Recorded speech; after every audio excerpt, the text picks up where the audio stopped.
Rapport, The 4 Ways to Read People and Talk to Anyone in Any Situation by Emily Allison, Lawrence Allison. This book mainly talks about establishing an affinity with others through communication. The two authors of this book are unique. They are a husband and wife. The husband's name is Lawrence Allison, and the wife's is Emily Allison. Both of them are experts in interrogation psychology, specializing in how to get suspects to open up during various interrogations. They have been in this field for over 30 years and live up to the book's title, Rapport. You see, communicating with interrogated individuals is considered one of the most challenging forms of communication worldwide. Nevertheless, the author's research has shown that specific communication techniques can significantly impact even in such challenging communication scenarios. Based on their practical experience, they've compiled a set of communication guidelines adopted by the International Association of Chiefs of Police and various police agencies in different countries. The book we're discussing today is the public version of these communication guidelines. In our daily lives, we often encounter challenging communication situations. For instance, I learned how to address it when a colleague crosses your boundaries, have a heart-to-heart conversation with a teenager locked in their room, communicate when faced with poor service outside, and so on. The authors tell us that dealing with these challenging communication situations cannot be based on improvisation and reaction alone.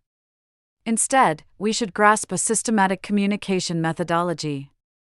Doing so allows us to establish affinity with others in interpersonal interactions, which can fundamentally solve problems.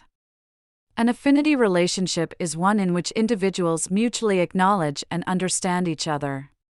When two people are in this relationship, communication and cooperation become smoother. Therefore, whether you want to expand your social network, turn enemies into friends, or extract reliable information from people who initially refuse to cooperate, learning how to build affinity relationships is essential.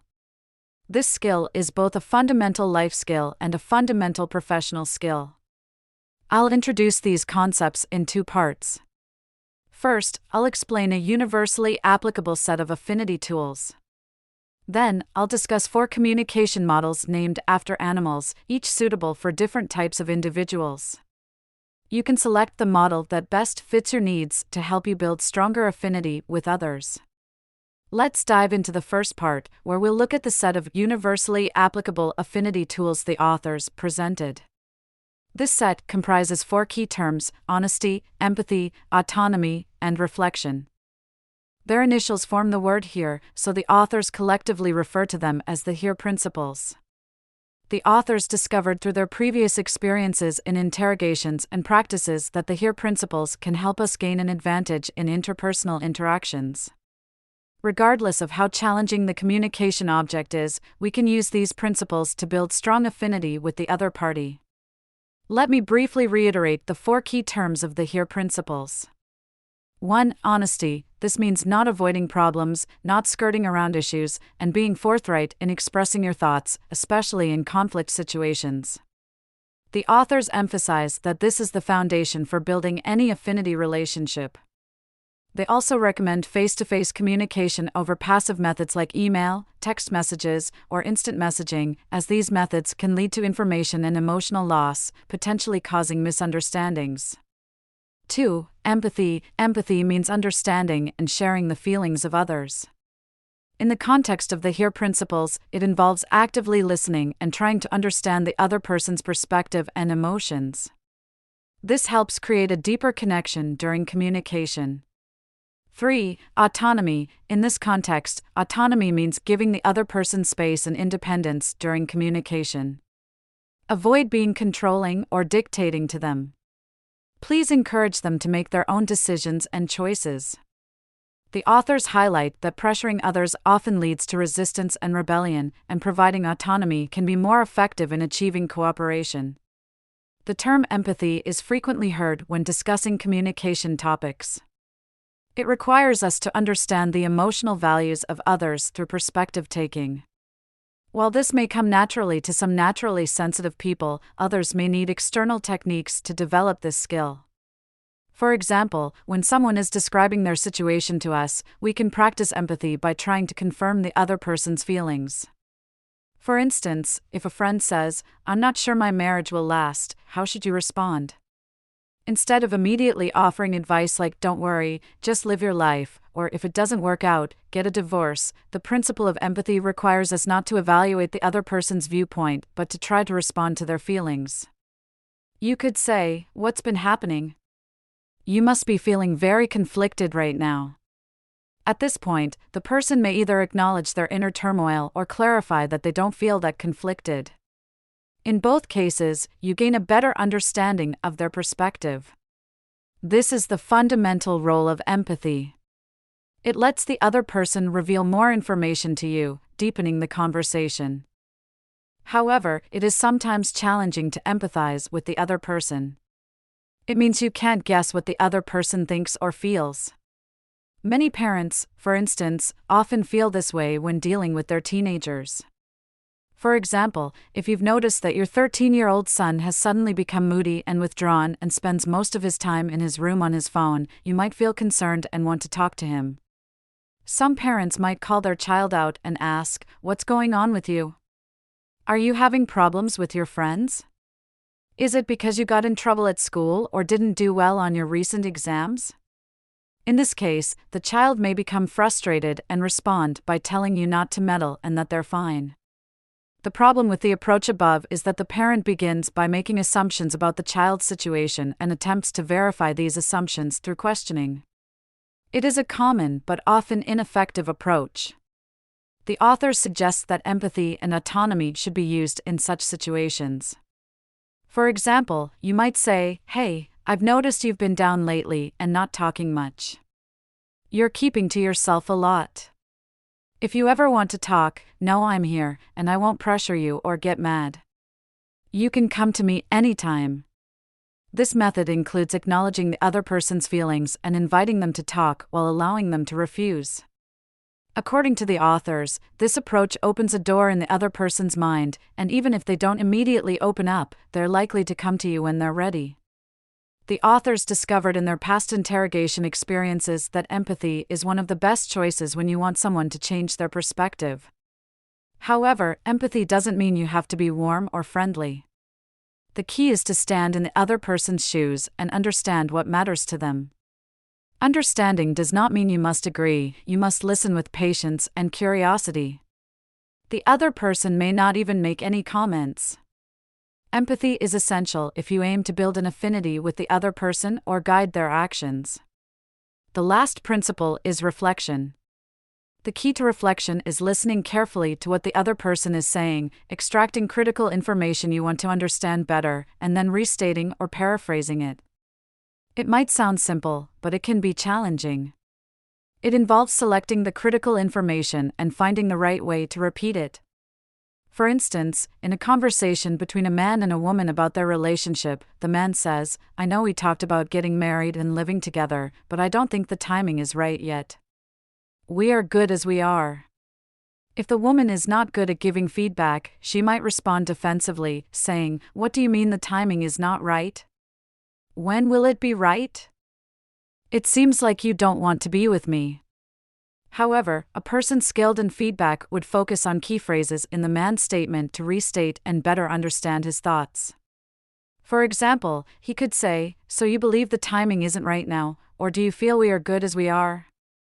By doing this, the man may explain that he's currently busy with work and prefers to work for another 2 years to save for a home rather than rushing into renting one together. This answer may only partially satisfy the woman, but it provides a better understanding of the man's perspective. On the other hand, sometimes people respond inappropriately to feedback. For instance, a woman tells a man, "I need to pay more attention to my diet and incorporate more exercise, but I'm swamped every day. It just doesn't seem feasible." The man responds, "You're not that busy. You watched an entire TV series this week. If you truly wanted to exercise, you'd find time." This type of response is ineffective because it aims to make the person feel ashamed rather than encouraging them. The author suggests that shaming doesn't bring about change, it just makes the other person feel attacked, which can lead to resistance and defensiveness. Finding the fundamental contradictions in the other person's statements is essential when providing feedback. Technique 1. Restating contradictions opens the door to further understanding and communication without criticism. For example, if the woman's response shows a conflict, she acknowledges that she is busy but also wants to exercise. The man could focus on that by saying, "I understand you're under a lot of pressure these days, but you also feel the need to maintain a healthy diet and exercise. That's essential to prevent health issues. So, where do you think you can make some changes to incorporate this into your busy life?" Technique 2. Look for positive information hidden in the other person's words and reinforce it. By emphasizing the positive aspects, you can more effectively encourage behavioral change. This technique involves digging out the positive information concealed in the conversation and strengthening it. Technique 3. Interpreting and summarizing. It requires us to help the other person translate their more profound thoughts and intentions from what they've said. For example, if the woman in the relationship conversation had further stated that she used to go to the gym 3 times a week and maintain a healthy diet, the man could ask, "So, you are saying that you have been feeling the stress and not taking care of your health as you did in the past? You'd like to return to that lifestyle, but it seems challenging right now?" This way, you help the other person articulate what they want to express.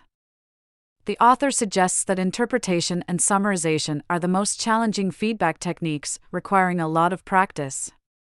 It's essential to use phrases like "it seems to me," "I feel like you," or "it looks like you care about" to make the other person feel that you're genuinely interested in understanding them. Let's continue by discussing how to develop the most suitable communication style for establishing rapport. Through extensive experience with numerous people, the author has discovered that everyone's most used communication style can be categorized into one of 4 types. They named these 4 types after different animals: Tyrannosaurus rex, lion, monkey, and mouse. Each communication style has positive and negative aspects. The book teaches that to achieve the best communication results, we need to promote the positive aspects and avoid the negative ones. So, let's get straight to the point and talk about these 4 types of communication styles. You can first identify your type by looking at the positive traits of each type. Then, you can specifically check for and address the negative characteristics. Let's start with the Tyrannosaurus rex communication style. The Tyrannosaurus rex's positive trait is being straightforward and direct. When facing conflicts, they make their boundaries clear.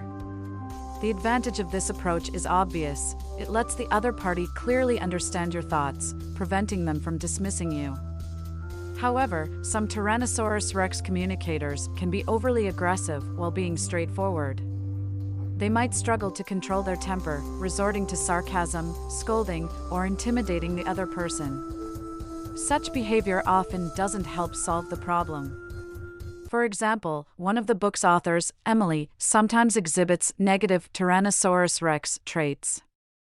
On one family vacation, the apartment they stayed in was opposite a construction site, which was very noisy. Emily angrily called the front desk, loudly complaining and demanding an immediate solution. The front desk staff said they couldn't help but promised to have the manager call them. However, an hour passed with no call. Emily's husband, Lawrence, the book's other author, decided to try a different approach. He recorded the construction noise on his tablet and went to the reception. He politely greeted the receptionist, saying, "We received your welcome letter, which was very thoughtful. I noticed it mentioned that some areas of the resort are undergoing maintenance, but assured us that it would cause minimal disruption and that we would have a relaxing stay." The receptionist smiled and nodded, agreeing. Lawrence then played the recorded noise. As the noise played, the receptionist's expression changed. After it finished, Lawrence calmly asked, "Is this what you consider a minimal disruption?" The receptionist admitted, "No, sir." Eventually, they met with the manager. Lawrence repeated his approach, and after negotiations, the manager arranged for them to move to another resort and gave them a 50% discount and additional reward points. Throughout the interaction, Lawrence didn't shout or attack anyone. He calmly and objectively pointed out the problem and stated his request.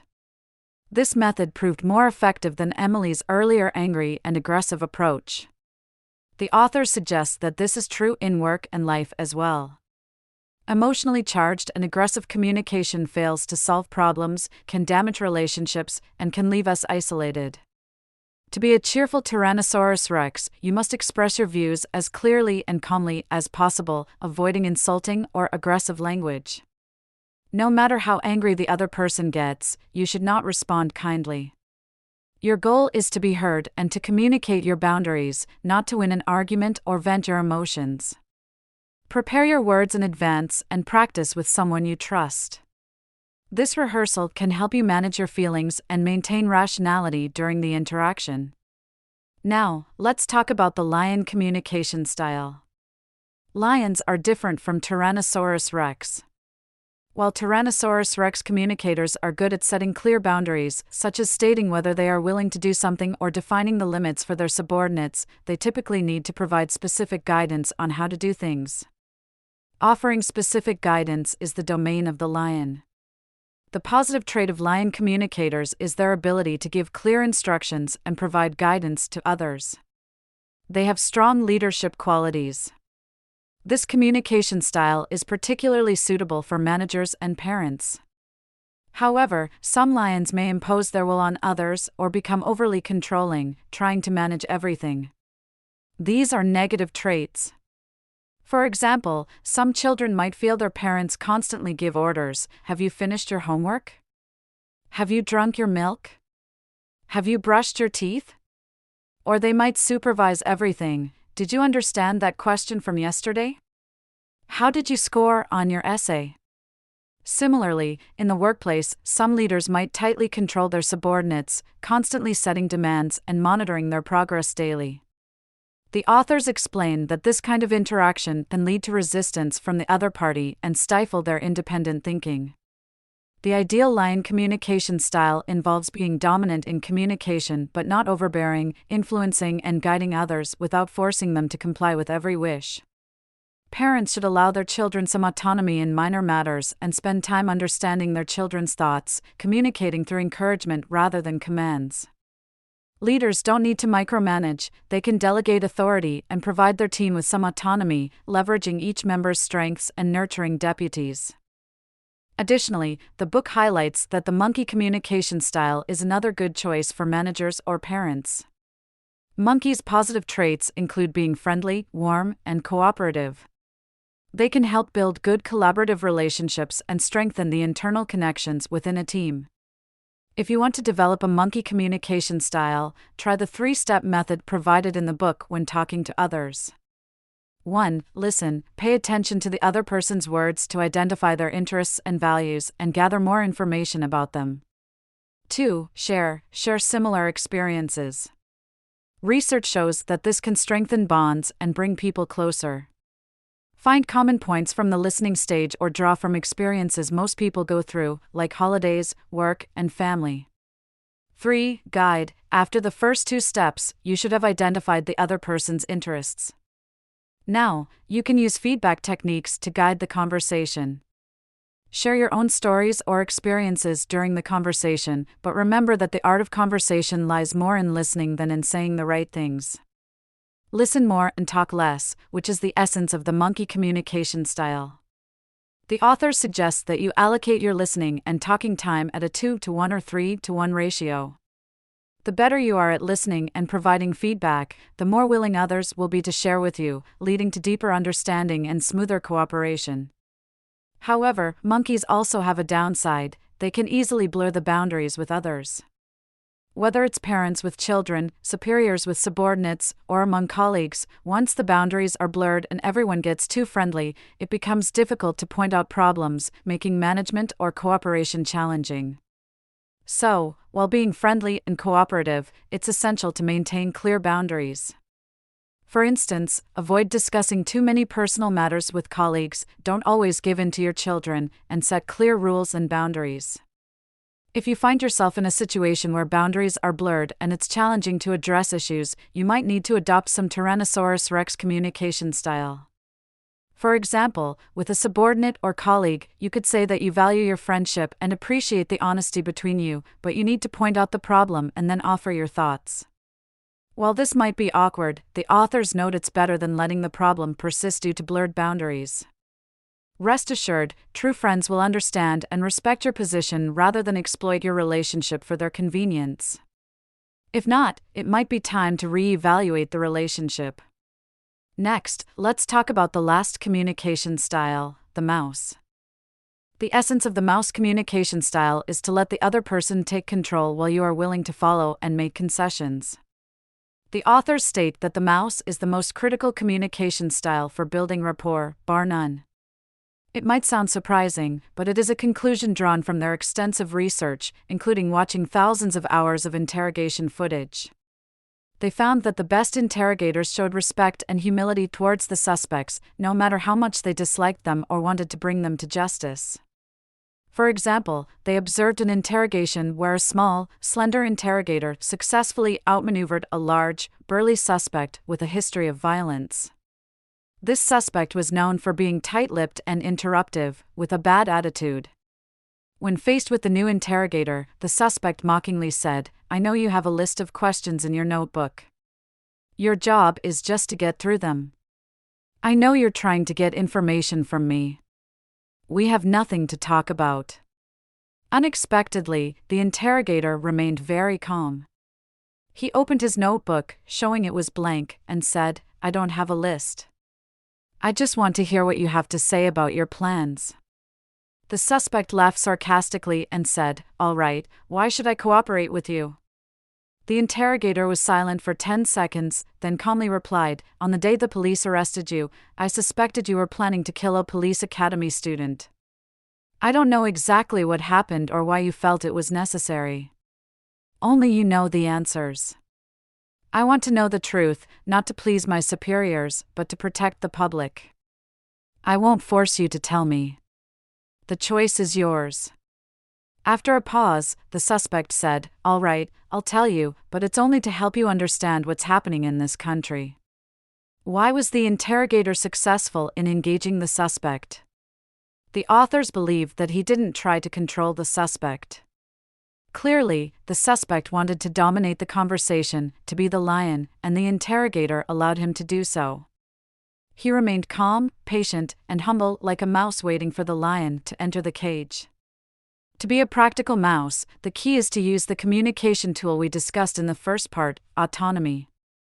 Autonomy doesn't mean being weak, it's a subtle yet powerful technique that makes the other person feel in control, lowering their defenses and potentially encouraging them to offer information or concessions voluntarily. However, the mouse has negative traits like hesitation, weakness, and retreat. If a manager exhibits these traits, keeping the team or project organized and orderly becomes difficult. The authors suggest that while you can let others lead the conversation, you shouldn't appear weak.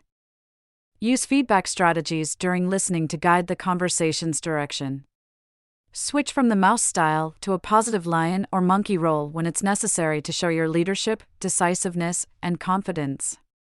We've now covered the 4 communication styles categorized by animals.